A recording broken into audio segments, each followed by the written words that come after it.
But the mind just overrides it immediately and keeps on becoming. Yes? Oh, I had this great experience of my own absence. You will never experience your own absence. You're never going to be here to get it, ever. Mm-hmm. People are seeking their own absence, yet they want to have the experience of their own absence. You can't. You're inherently absent. There is no self. So your state is inherently absent. That's why it's filled with obsession about self, because that causes an appearance of self. If you were a self, that's what you would be. There would be no need for selfing, because you'd be a self. But because you're not a self, the appearance of being a self has to be produced by selfing, and it has to be quite a lot of selfing to keep it up, yeah? Because it's like an imaginary bonding to an idea. It's taking mind and bonding it to the idea of being a body, yes? That application can never create the bond, so the glue has to constantly be applied, so it looks like it's sticking. It looks like it's sticking. And then you never even check it, so you assume it's sticking. You assume it. You live under an assumption, and therefore now you're bonded to the idea of being a self. But if you actually looked at it, you would see it's impossible.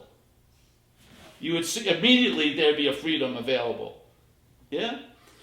So this selfing is it's just like a process of a lot of other processes of the body. You don't pump your blood once and that's it. You don't just digest once. You don't shit once. You don't piss once. Well, the same thing in this mental process, it just doesn't do it once because it can't do it.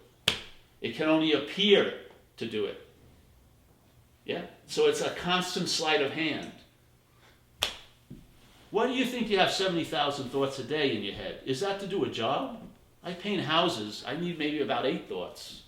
You know? Did I bring the paint? I'm never surprised. It's usually 4 walls and a ceiling. I never throw, oh, Jesus Christ. A geometric dome, very rarely, or a yurt or something. But very rarely, it's usually pretty basic. Yeah? And then my head tells me, hey, it's time to eat. And okay, you go eat. You know, maybe takes about 25 thoughts to navigate a typical day. What are the 69,975 other thoughts doing? What? What's all that selfing? Why are you, supposedly life is supposed to be very economical. Why this huge amount of excess thoughts, yeah, just to navigate through a day? Why?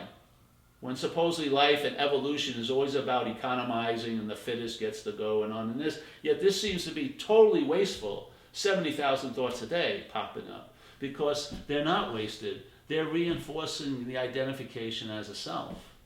That's their whole fucking job. Yeah?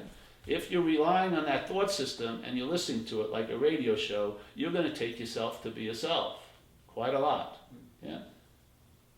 You're going to fall under the trance because it uses something that we attempt to use with this message, which is repetition. It uses repetition. The same old, yeah. It's like if you go into a barbershop enough, you're going to get a haircut. Yeah? If you listen to that stuff enough, you're going to take yourself to be a self. It's that simple. And then at that point, you want to get immunity, it's too late. Because now it's you identified as self that wants to be free, as a self, which is impossible. The freedom is from self, not as a self. Most people are seeking freedom as a self. That's why it's not working.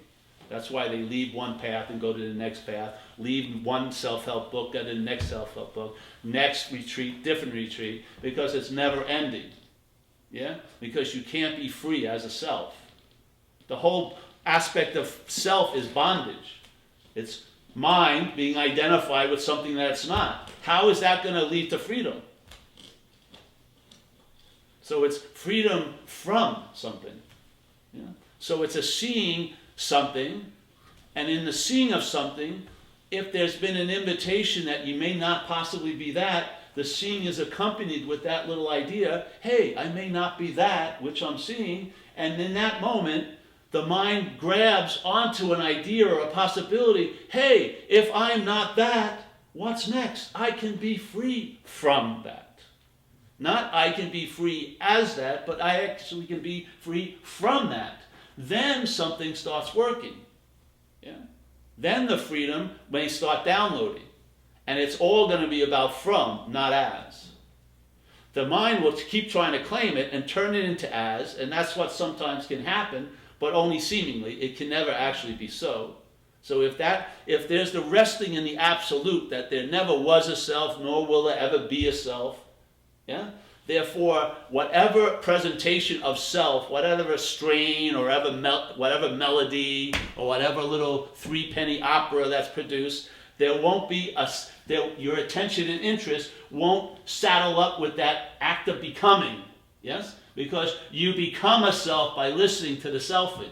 That's what happens. You, for all intents and purposes, at that moment, you become a self. And then there's the unbecoming and the becoming again. It can never be. It can never become into existence. So it can only appear to be, which has to constantly keep going on in time. Yeah? Because if it stops, then there's no appearance to be self. And there's instantaneous, immediate, timeless freedom from that. Yeah? And one moment, one pause of that can make a lifelong impression on the mind.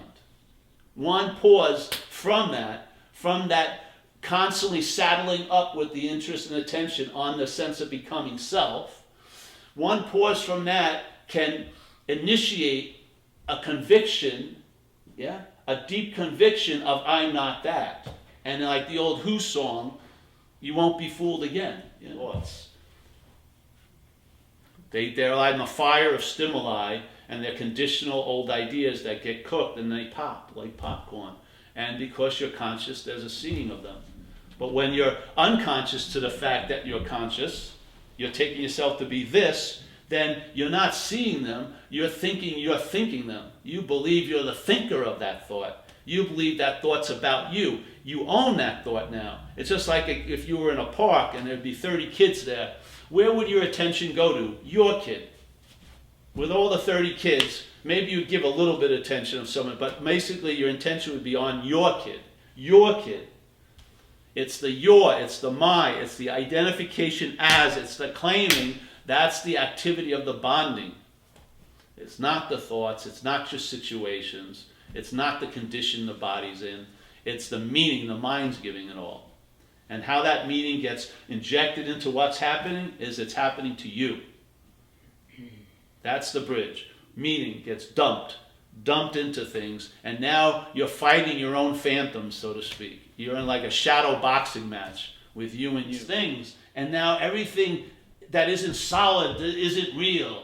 This is insubstantial. This is airy-fairy. This is real. This is what matters. Matter. Everything gets weight. Okay, all right. And I've got to get this and do that and do this. Yes. Just one lens, other lens, self-centeredness, constantly ratcheting down. And while you're magnifying all these things, the idea of selfing is being magnified back. The feeling of being a self is getting amplified. You really feel it's true. It's so fucking real feeling. It's like a loop of self-importance, yes? This is important to me. So everything that I meet is just a reflection of me that's meeting it. Every freaking thing. Every relationship I've ever been in, I've been in with myself probably. It was an idea of the person. They're never allowed to show up after that. It's my idea that sets it up. They're framed already. There's like a picture, put it up there. I know her. All right, let's get on with the next one. All right? I know. And then you've already been framed. Every mental state you're having is being influenced by the frame of self-centeredness. And all this places an experience of continual mental states, shifting and coming and going, yes? Continually, that's all that's going on. And every one of those mental states is defined by the frame they're in, and that frame is self-centeredness. If you want to change what you call your experience, change the frame. Change the frame.